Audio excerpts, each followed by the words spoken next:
Masyadong ginigipit ng Utah Jazz GM ang Lakers. Miles Turner naman ite-trade na ng Pacers. Pero kung bago ka pa lang sa aking channel mga idol, ay huwag kakalimutan na mag-like at subscribe for more NBA updates. Maraming salamat po.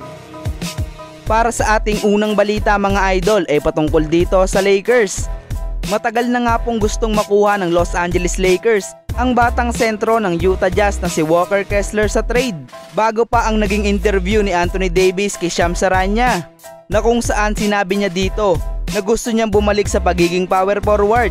Kaya naman gumawa nga po ulit ng offer ang Lakers dito sa Utah Jazz. Ngunit hindi nga daw po maabot ang LA Lakers ang hinihinging kapalit ng Utah Jazz para dito.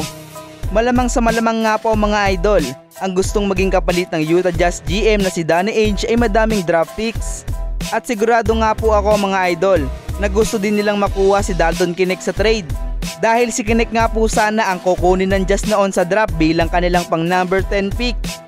Ayon nga po kay Shams Charania mga idol, inaasahan nga daw po niya na patuloy nga daw po na mag-o-offer ang Lakers sa Utah Jazz para makuha nila si Walker Kessler bago matapos ang trade deadline. Pero alam naman natin mga idol na barat talaga ang GM ng Utah Jazz na si Danny Ainge, lalo na't alam niyang nangangailangan talaga ang Lakers ng isang big man.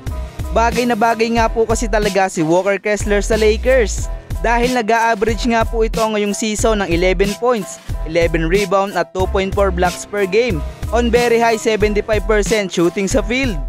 Anong masasabi nyo dito mga idol? Para naman po sa ating huling balita mga idol ay patungkol dito sa Indiana Pacers. Napabalita nga po na ang Pacers ay nag-e-explore na ng trade para dito kay Miles Turner. Dahil humihingi nga po ito sa Pacers ng $30 million per year na sahod. Ngunit ang Pacers nga po ay hindi willing bigyan si Turner ng ganitong kalaking kontrata.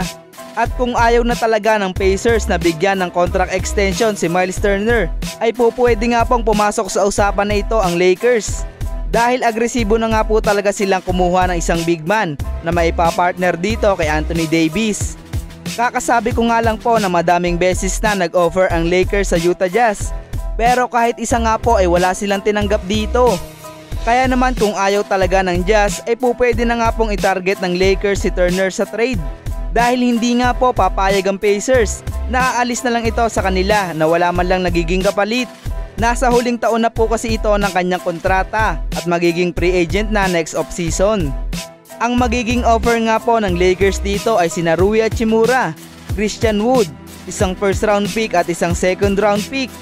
Sa mga hindi nga po nakakakilala kay Miles Turner mga idol, isang big man nga po ito na athletic at may tira sa labas.